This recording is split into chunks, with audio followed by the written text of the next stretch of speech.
Indigo के प्रकरण को देखें तो मुझे लगता है डीजीसीए के मिनिस्टर नागरिक उड्डयन मंत्री को इस्तीफा देना चाहिए और इंडिगो के अधिकारियों को फ्रॉड के मामले में मुकदमा चलाकर कानूनी सजा देनी चाहिए।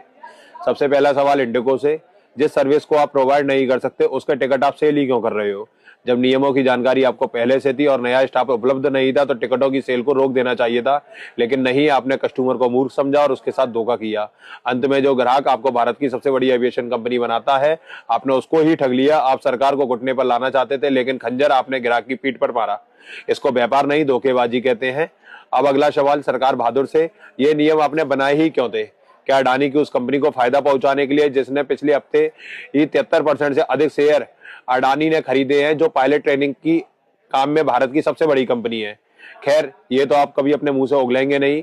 आप जनता को पायलट का स्ट्रेस का चूरन बांटेंगे। तो फिर सवाल यह बनता है कि जो कंपनी को एक्स्ट्रा स्टाफ की भर्ती करनी पड़ेगी, उस कंपनी खर्च की पूर्ति के लिए टिकटों के दाम बढ़ाएगी। फिर मोदी जी के हवाई चप्पल पहने हुए आदमी को हवाई जहाज की यात्रा कराने का जो सपना है, क्या वो सपने में ही दम तोड़ देगा?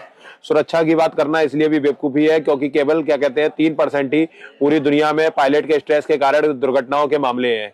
इसके मुख्य कारण जहाजों के मेंटेनेंस और सर्विस इशू होते हैं। और अगर सबको स्ट्रेस खत्म करने का इतना ही जरूरी है तो बैंक कर्मचारी, बीएलओ, सॉफ्टवेयर इंजीनियर और भारत के हर कर्मचारी को हफ्ते में 2 दिन काम और 5 दिन के आराम का नियम बना दीजिए। सबका स्ट्रेस खत्म हो जाएगा। और जिस तरह की हरकत सरकार के मंत्रीगण कर रहे हैं, मुझे लगता है कि सरकार बहुत स्ट्रेस में है। इसको 5-10 साल अपने घर पे बैठ के आराम करना चाहिए। वीडियो अगर सब्सक्राइब या लाइक कर सकते हैं तो कर दीजिए। इससे पैसा तो नहीं मिल रहा, लेकिन मोटिवेशन जरूर मिलेगा।